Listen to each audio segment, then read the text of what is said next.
So why, a few years ago, I started thinking about what was wrong with the economy in general. And my realization was that we had somehow come up with the wrong incentives for people to do the wrong things. And I was looking at the source of those wrong incentives, and I was wondering, how is it possible that intelligent people seem to do, I think I've turned on the audio now, so I should be fine. How is it possible that intelligent people are doing things that are being detrimental in a bigger sense, right? And that's when I thought, my sense, my realization, my epiphany was that perhaps the entire architecture of how we had conceived economic performance, success, prosperity was wrong. So that took me to numbers, to how we measure success. And at that time, Joseph Stiglitz, Amartya Sen, and a bunch of other people had set up a commission in France called for by the former president Nicolas Sarkozy, in which they were more or less saying the same things, but with a much more technical economic journey. That they said something as simple as, what we measure affects what we do. And I connected that thing, the idea that measurements are never neutral. You measure certain things, and that measurement will give you, in a sense, philosophically, will give you a sense of what is visible, right? When you measure something, you make it visible, it becomes relevant. That is true for everything, and not only in economics, it's true for everything we do. So measurement, in a sense, is a way of making reality visible. But that, of course, affects what you're going to be doing. So if you believe that speed is measurable and speed is important, you will eventually believe in speed and potentially, do things that, do certain things faster and faster and faster. If at the university you believe that publishing more papers is a sign of success, what happens? We all know that, right? There's, even though it's not said, but if the principle is that more papers mean better research, even if you don't say it explicitly, I can tell you, more people will start writing papers and publishing them, right? And that can also generate perverse incentives. And we were talking earlier about the skyrocketing cases of plagiarism, and I remember when I was here at the beginning in Germany, I had just become a fellow at the Center for Social Investment, and your then Minister of Defense, I think from the University of Tübingen, had a PhD, and it came out that he had plagiarized, do you remember the story, this PhD dissertation, he was forced to resign, and so on and so forth. But that was just the tip of an iceberg, right? When you have certain measurements that are integrated into policy making at all levels, those measurements become power. They affect decisions, they affect behaviors, right? Whether we make it explicit or not. And guess what? At the top of all measurements that we have, the measurement of success in contemporary societies is called gross domestic product. I call it gross domestic problem because I think it has become problematic. You can start calling it that way if you want. But I really decided to do more research about it and to try and understand what really happened when we came up with this measure and why. So this was my previous book, which Professor Diefenbach has mentioned. And that was really about trying to understand the history of GDP and how it became so powerful, when it was invented. And I even realized back then that nobody had ever done that, believe it or not. Nobody had ever questioned, how come that we have this number, what was the story, who invented it, and so on and so forth. And history is really beautiful, because the history was the history of crisis and doubt at the same time. So GDP was invented at a time of crisis. It was invented in the 1930s when the Great Depression was weakening economic systems around the world. It was invented mostly in the US, but in partnership with the UK. But then importantly, it was used by America to plan the Second World War. Because as a measurement of production, simple production, it became very useful when it came to deciding how many bombs America could build, and how many tanks, and how many aircrafts, right? So imagine that all of a sudden you have a measurement that your opponent doesn't have. Nazi Germany didn't have that measurement. So politicians could now get a sense of what was the ability of industries to build stuff. And that stuff needed to be used for the war. So it became extremely useful. And in many ways, the invention of GDP was really almost as useful as the invention of the nuclear bomb for the American government. I mean, they call it the Manhattan Project of economics in economic circles, right? And it becomes clear that when you have a sense of production abilities and you're waging a war, that can be a very important asset. Now, the problem is that when the war ends, having a measurement that incentivizes production can be good at a time of a conflict, because all you need is to produce things that will allow you to win the conflict. But in times of peace, economic success is very different from dropping bombs, right? Economic success is about optimizing resources. It's about leading people in directions that are useful.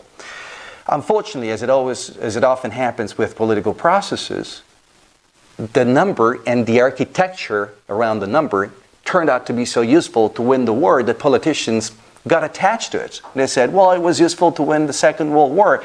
Why do you want us to stop using it? And why do I say it was a history of doubt? The people that invented GDP said, do not use it. They said, be careful, this instrument is suboptimal. As a measurement can give us the wrong incentives.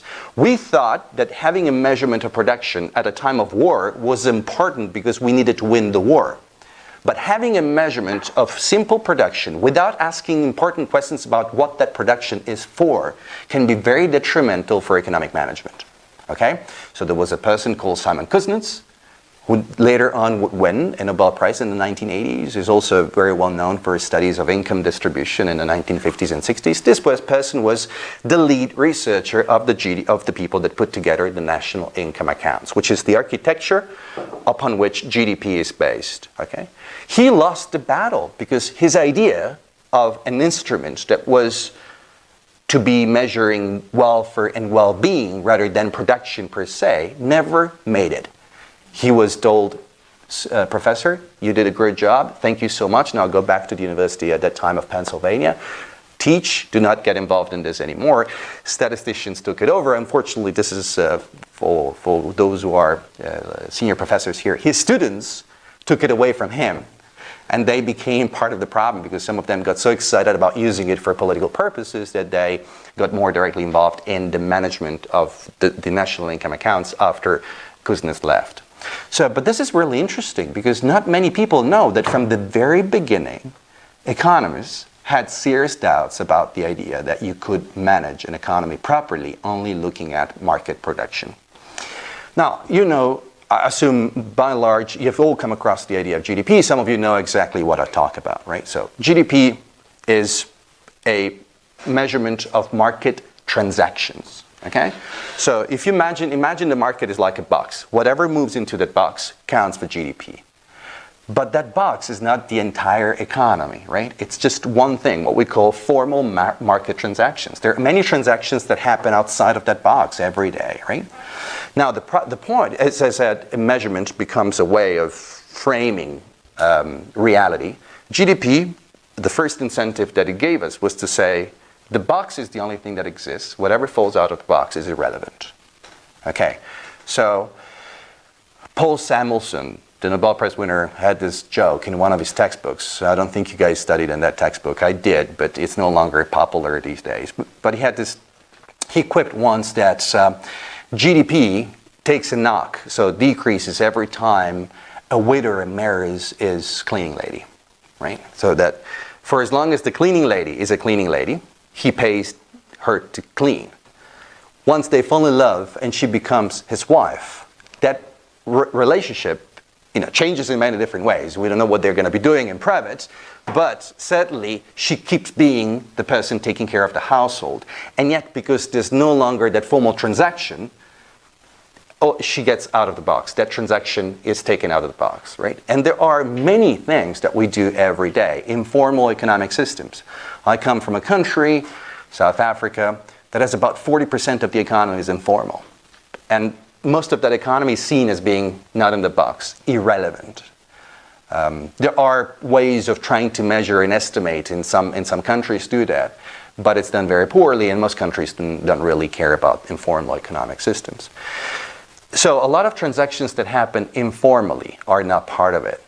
A lot of a production that happens within the household. You know, going to a restaurant is considered, eating out is considered as being part of the economy. Eating at home is not considered as being part of the economy. Just like I said earlier, if measurements have incentives and lead us to take certain decisions, an economy to grow has a built-in incentive to push people to go to restaurants and decrease the amount of goods that they consume for themselves. Right? And the most evident of all is our interaction with natural systems. So the whole idea that GDP gave us was that this box we call the economy is kind of separated from nature. That we take resources from nature that are of no value, and we create value only when the market box starts using those resources, right? As we say often to students, a country, chopping and selling trees adds to GDP. Maintaining your ecosystems and letting them thrive doesn't. So once again, if your economy wants to grow, you are pushed towards marketizing, privatizing, or at the very least nationalizing your natural resources and making them a marketed good rather than something that can be accessed for free. So all these incentives have generated a system which, whether in socialism or in capitalism, led economies to become more and more similar to one another. And the whole idea behind this was that really economic success in the 20th century was about increasing as much as possible that box. So eliminating all the things that fell out of the box and turning them into something that could be inside the box, could be marketed. The marketization of natural ecosystems, marketization of social systems, and so on and so forth, right? And it's not by chance that the economies that grew the fastest were economies that did this, and by and large, an economy like the American economy is largely marketized. There's very little that falls these days outside of that box. You know, it's hard when you're in the US, especially in the big cities, to do anything that is free, that is simply informal. Everything has a price, and you keep paying some fee for anything, from entering buildings, entering parks, entering shopping areas, and so on and so forth. Now, what happened later on, since the end of towards the end of the 20th century, was that there was a growing recognition of the fact that this, again and again, it became clear that this cannot be okay, cannot be good. Right? Initially by a small circle of people, and then it grew, and so on and so forth. Now I think we got to the point of knowing extremely well that running an economy as if it was separate from social systems and natural systems is extremely short-sighted, is extremely self-defeating. And that's why we came up with these 17 goals called the Sustainable Development Goals that should, in a certain sense, change that perception of what it is to be successful and move economies towards a different direction. A direction which is not about increasing production per se, but it's about creating welfare, creating well-being, sustainable well-being, right? You may say whatever you want about the Sustainable Development Goals. We can have a long conversation about it, but by and large, it's a usual UN compromise to try and do something slightly different. In this book, I argue that we have something similar to a sandwich. We have a set of new rules at the global level, the Sustainable Development Goals, climate change, the Paris Agreement. We all know that something, except Trump, we all know that something must be done about climate change, right? The climate change is real. The climate change is the most incredibly heavy market failure that our civilization may have ever experienced. As not having accounted for externalities, these externalities are biting us back in the form of migration, in the form of climate variation, and so on and so forth. And all these things have a huge cost. Okay, again, coming back to my country, since 2015, we've experienced a drought which was unprecedented, and it cost us more than anything we can produce every year with our industrial production. So the costs of not having tried to stop climate change are now becoming extremely, extremely high. And it's not going to change. If anything is true about what meteorologists are telling us, that thing is not going to change. So we do have new rules at the global level that are trying to push us in a different direction.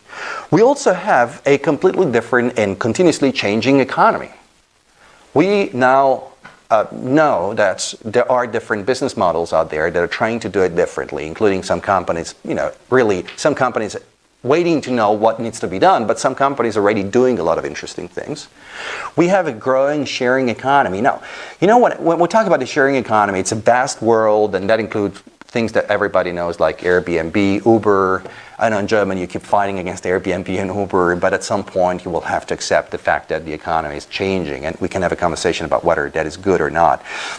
But there is a large, extremely interesting phenomenon of digitalization of many things that in the past were extremely expensive and now are becoming extremely much less expensive. Let me just ask you a simple question. How many of you in the past week have used a phone booth to make a phone call? Don't be shy, I'm sure there's one. No, there isn't. There's never one. At the Kischentag, I made this joke. 2,000 people, there was a lady who went like, me, and then she was like, no. She felt intimidated. So let me ask you this question. How many of you in the past week have used WhatsApp, Skype, or any other app to communicate, message each other, or do any sort of communication? There you go. Okay. Well, some of you are doing it but don't want to say that. Anyway, certainly more people that have used the phone booth. Now, let's look at this. A practical example. What happens when you message one another via WhatsApp? How much do you pay? Nothing. You don't pay anything, right? WhatsApp is free, and it will, according to Facebook that owns WhatsApp, it will stay free forever. They have made a contract. Whether it will stay free forever, it doesn't matter, but at present is free. The quality of the communication is certainly much better than 10, 15 years ago when we had to go to a phone booth. But when we went to the phone booth, we would pay for that service. So if you're really looking at the box, what moves in that box? The phone booth was much better for GDP and growth than WhatsApp is. And the same applies to a lot of digital systems that now we use for free. Statistics, the purchases of maps have dropped around the world because people just use Google Maps or they use OpenStreetMaps. There are plenty of maps for free on the internet. Who's still buying an encyclopedia? Right? I mean, I suppose everybody uses Wikipedia for free. Or other things that are provided for free on the internet. So there is an increasing digitalization of many conventional economic sectors that are now rendering goods and services at a cost which is virtually zero, or the marginal cost which is approximating zero. Now what happens is that our model of growth of GDP still sees that as something which is backward compared to what costs more money. And that is counterintuitive. So you have this changing economic structures. We have more different business models that are creating value by not necessarily increasing prices. Then you have this top level of global rules that would like us to push in a different direction, but there is something that is stopping that change. And that something is all the incentives and the policy pressures that have to do with how we measure success. That thing hasn't yet changed. Can you believe it? So our policy interventions have dramatically shifted. Our economies have dramatically evolved, but our measurements of success are still the same. 80 years later, they haven't changed. They haven't changed significantly. We can have a conversation. I can tell you exactly what changed and what didn't. Details. The system of measurement and the incentives that follow has remained exactly the same. So what happens when that is the case is that the two levels cannot connect effectively. So the policies become inefficient because politicians have no incentives to adopt those policies because they fear a backlash. Simple case. You decide to implement the SDGs to support the new economy. Your current economy may see a contraction, not because it's doing poorly, just because the way we measure it is obsolete and anachronistic. But when you see a contraction, what happens? If you're part of the European Union, you get sanctioned by Brussels. Remember, we've got 3% GDP to deficit ratio, 60% GDP to debt ratio. So if your economy contracts, the European Commission may impose a sanction. And even if you're not part of Europe, the stigma that comes with a contracting economy is extremely negative. I come from South Africa, a country that is regularly subjected to rating agencies telling foreign investors whether this is a good economy or not. And guess what they base their ratings on? Mostly on GDP growth expectations and estimates. So there is this anachronistic thing in the middle that doesn't let this organic transition, the policy and the practices meet one another. And that's why I argue in this book that if we are to remove that obstacle, it ain't going to change the world immediately, but it will open up a number of positive possibilities for radical transformation. Those of you familiar with systems thinking and complex systems know that they talk about leverage points. When you have a complex system, you can transform that system by trying to tackle the system as a whole, which is virtually impossible, or study which leverage points can create cascade effects, and like a house of cards, the system crumbles or evolves. I believe that removing GDP from that position of power is our best chance, our best leverage point that can help us liberate energies and move in the right direction. And unfortunately, for as long as this measurement is there, it will give us the wrong signals. It's like a GPS that is not giving you the right information. You're going to keep going in the wrong direction. It's like a thermometer that is not telling a doctor whether the patient has got fever or not. What happens when the thermometer doesn't give you the right information? You may actually try and treat a perfectly healthy patient and or not treat a perfectly sick person, and then kill the healthy person, and eventually you not do anything with the sick patient. You end up with 2 dead people. So all this, what is happening around our policy processes at the national levels and as well as globally, is indicative of an inability, a structural inability to move in the right direction. And what happens when you start measuring things differently, including the work you do here with the National Welfare Index, the applications of ISEF you did to Germany, and so on and so forth, pioneering work that Hans and his team have done. You start perceiving a totally different understanding of what activities in an economy really create value and what activities do not create value. I have the privilege of working with Joseph Stiglitz, the Nobel Prize winner, and he has this running joke in which in 1994, when he was the chairperson of the Council of Economic Advisors to President Clinton, he was already, although he's a conventional economist, let's be clear about it, he already thought that there was something wrong with at least the idea how measurements of economic performance treated natural resources, right? And there was a lot of pressure from the environmental movement in the United States. So at some point he said, right, let's at least do something as simple as deducting the cost of the depletion of natural resources from the profits that are generated by the use of those natural resources, right? It's a bit like, if you want to cook food, you want to know how much it costs to buy the food, and then you make it, and then you sell it, and the profit will be what you make out after you cook it, minus the cost of what you needed to buy it, right? And GDP never does that. It pretends we get food for free. So he said something as simple as that. Said, okay, and he convinced the Bureau of Economic Analysis, which is the equivalent of the National Statistical Office in the United States, to change the metrics. Something as simple along the lines of what you guys do for the National Welfare Index. And then when that proposal got to Parliament, it was voted down. And it was voted down clearly, and Joe Stiglitz and his team were threatened by economic lobbies of the coal industry. And that threatened to withdraw money from any statistical research that was funding the statistical offices in a country in which there is no public money anymore, so even public agencies have to be funded privately. You see what happens when you do that. And then somebody said very clearly that if we start counting how much it costs to produce coal, costs that are socialized in the economy and taxpayers pay every day, there will be more than the money that the coal companies make. And then people will start asking questions about why do we still produce coal if it's not profitable?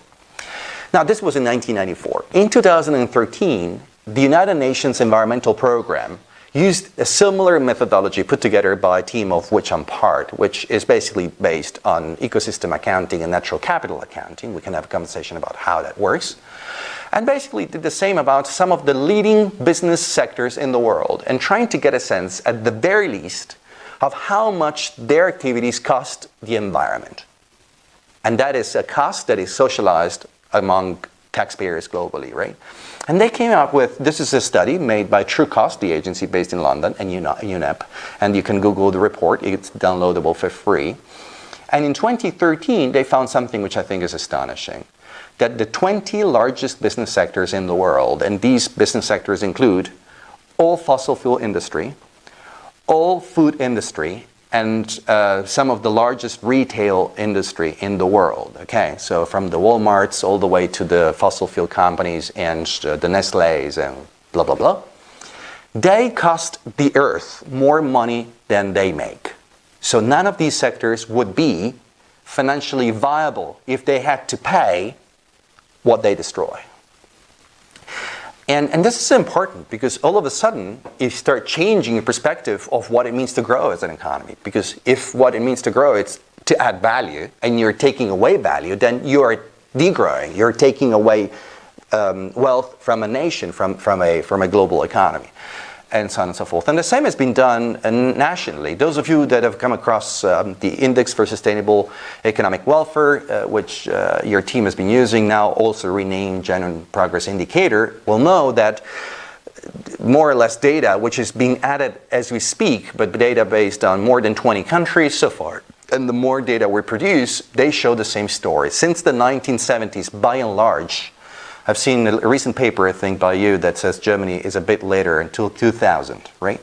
But since the 1970s globally, the end of the 1970s globally, most of our growth was not really wanted growth, was growth in things we didn't really want.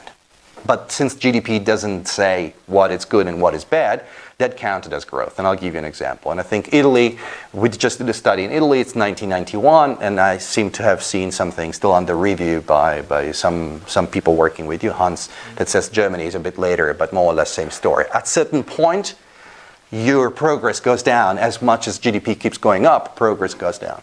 Now what happens? As you know, any transaction in that box makes gross GDP. That may mean that you go to school and you pay teachers, that's GDP. But you get stuck in traffic, you have a heart attack, you divorce, everything increases GDP. So in that box, there are things we want and we see as beneficial and things any reasonable economy would like to minimize, right? We're not saying eliminating divorces, but I don't think any economy would be proud to say we're the richest country in the world because our people divorce all the time, or because we go to war all the time, right? Interestingly, many of these transactions now account for more than the good ones. Okay, bottled water because water is contaminated, air conditioning because cities are too hot, and so on and so forth. It's what ecological economists call defensive consumption. I don't know if you've ever come across this term. It means something I consume not because I want to consume it, but because I have to defend myself against an attack. So if it's become extremely dangerous to walk down the street, I need to buy a bigger car. That's defensive consumption. If it's become extremely dangerous to get out of the house, I need to get a gun, or I need to fence my property. All this consumption, or environmentally, in China, it's too bad to breathe the air, I need to buy a mask or a filter system from their house. All these things increase GDP, of course, because they move money. But they're not, according to classical economic theory, a sign of utility, because that consumer would have rather not done that. Like they're forced to do it in a certain sense. Right? It kind of runs counter to the whole idea that consumption is necessarily an indicator of increasing utility, which is one of the basics of classical economic thinking. So, and since the 1970s, these bad transactions basically have outweighed the good transactions in GDP. So, the same story can be said about a number of other things, including what we have seen with respect to green economy solutions, for instance. And with this, I'm going to close because it's almost 40 minutes, and then we can open up for debate. So, what happens is the opposite as well. That all those economic activities that we thought were irrelevant, not so good, not so important, or totally unnecessary, become very different when you start measuring growth according to different metrics, the metrics that are more in line with our understanding of natural, social, and economic systems perfectly integrated into one another. Beautifully, we see that small businesses add much more to the economy than conventionally thought, because not only do they produce money, but they often by and large, have lower ecological footprint because of low mileage and local production and so on and so forth, have positive externalities at the local level, hiring local workforce and all of that. When you start getting a sense of all these things, their contribution to the national wealth is much higher than we initially thought. So you have basically a different picture. Large corporations, especially the heavily polluting ones, become net negative producers or wealth value creators. So their value disappears. Actually, they're mostly taking away value rather than adding value. Those that were small and local, which we thought were nice but not so important, are actually adding much more than GDP would tell us, because GDP only looked at how much money they made, never considered that their specific business model was much more integrated. And now this becomes much more relevant when it comes to integrating an economy into natural and social systems. So you have this leveled playing field that really changes the perspective of who are the real creators of wealth. And let me close with this classical economic citation. You know Adam Smith, right? Adam Smith, a Scottish classical economist, in 1776 published a book that everybody says they read, but they never did, because you cannot not have read The Wealth of Nations. But then I check and ask questions, and you see a lot of my colleagues don't really know what the book says. But he has, in several passages, he makes this reference, which I think is really important. He basically says to the reader, you know, and I'm paraphrasing, you know, the kings and the aristocrats and the old powerful people of our epoch, these people really add nothing to the economy. They may be powerful, but they don't produce anything of value.